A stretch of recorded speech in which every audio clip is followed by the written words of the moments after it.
Car आणि टँकरमध्ये झालेल्या धडकेत पूर्ण कुटुंब संपलं.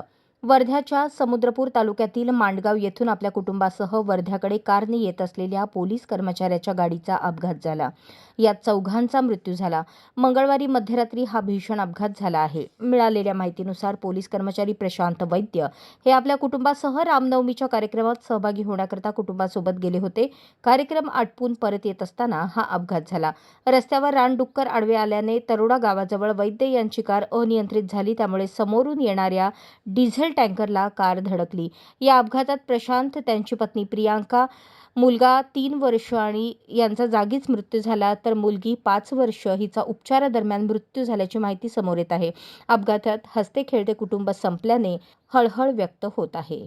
अशाच नवनवीन अपडेटसाठी जनता राज्य न्यूज चॅनलला सबस्क्राईब करा, लाईक करा आणि शेअर करायला विसरू नका.